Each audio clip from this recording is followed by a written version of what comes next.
we start, so you're already in a line. So you know that I'm going to do walking meditation. But I would like to say something about walking meditation before we start.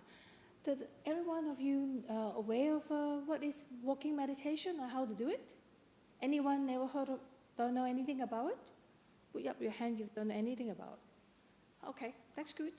You give me something to say.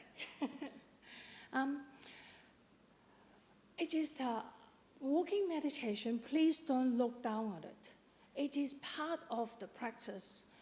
We normally say that this, you practice with all the posture. Today is different because it's only one day. If you have an opportunity to do a longer retreat, it's impossible to sit all the time. So some of you have been to a 9 days or 8 days retreat, and they can tell you about. And I've been in a jungle for a year. It is difficult to be sitting all the time. I love sitting, so I spend a lot of time sitting. But I still find that walking meditation actually helps or a complement to our practice. So the best way is you will be able to flow from walking to sitting, and then flow back to sitting, and then back to walking without too much of the disturbance to your mindfulness. And walking meditation actually can sharpen your mindfulness. And generally, normally, we will suggest minimum of half an hour of walking meditation if you want to do walking meditation. So for the half an hour, so that you got a chance to settle down and then to go into the flow of the walking meditation for your mindfulness. And normally, today I'm going to do a group meditation, which is different. Normally, when you normally have a straight path, and you can do that at home. You only need about 12 steps. If you can't, 10 steps would be fine. But your steps, not someone else's steps. So you need around 12 to 18 steps. So you walk from one side towards the end of your path, any chosen path. At the end of the path, you stop and turn around and go back again. But one of the things that remember, if you do it at home or in any other setting, it is not a leisure or casual walk. It is a mindfulness practice. This is a meditation practice. So you need to take it as a meditation practice.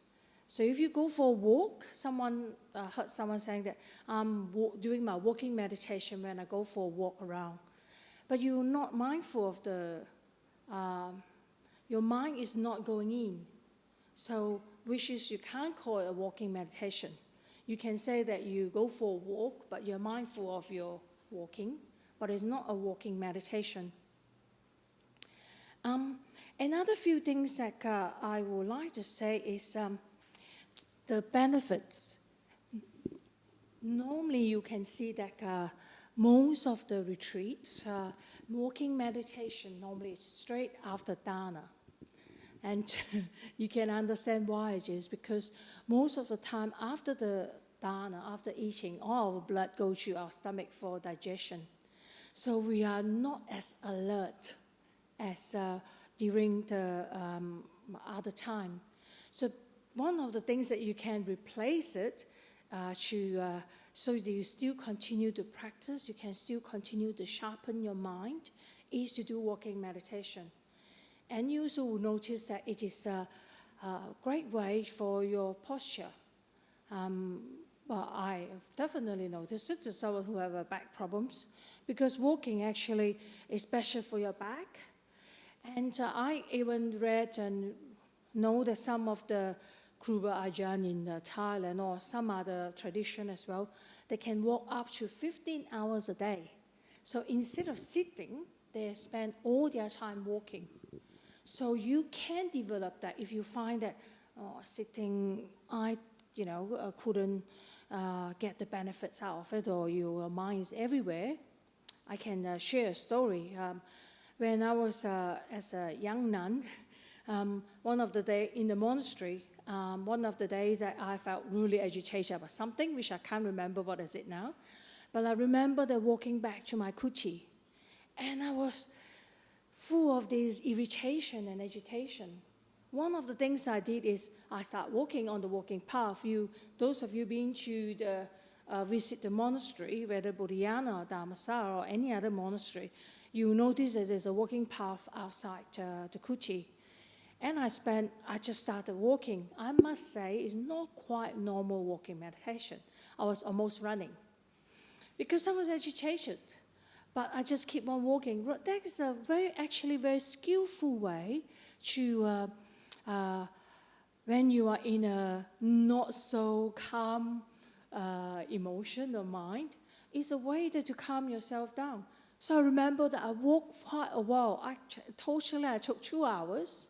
But the first hour, I think I run most of the time, almost run, but really power walking, so that I can't sort of like let go of my energy of this irritation or agitation.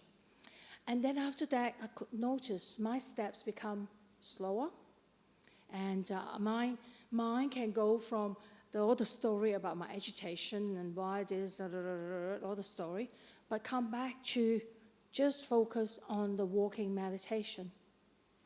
So it is a very skillful way that you can use it as a practice. And as I mentioned, it's a great posture. Actually, it's a very natural posture to walk. So I encourage you to walk. It's sometimes difficult in a smaller area, but today I'm using a group meditation so that all of you can run away. You must walk, you must practice. So I'm going to do the group meditation. At the end, I would like all of you form in, later on you just spread out and form a line, one circle only. I'm going to stay in the middle. I have a bead. I'm going to use a small one because it's easier for me to hold on to it rather than the bigger one. So I'm going to hit it. So I would like you to walk according to my beat. So I would say, initially I would say walk one direction. If my beat is fast, you got to walk fast. If my beat is slow, you got to go slow. One of the reasons is then actually it's wonderful that you have something to focus on. That is the beat. If I just say walk, sometimes your mind still can go into thinking. You know, why we need to do this, and why does she ask me to walk in a circle, and why we should be doing something else or whatever.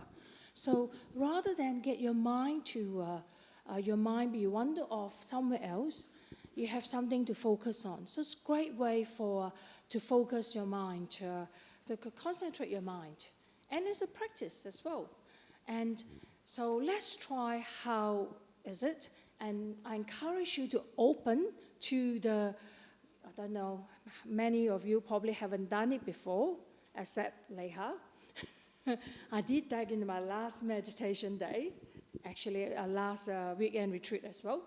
So open to it and see how you feel. I will ask you at the end of the session, and you have some time to reflect on how do you feel about the session.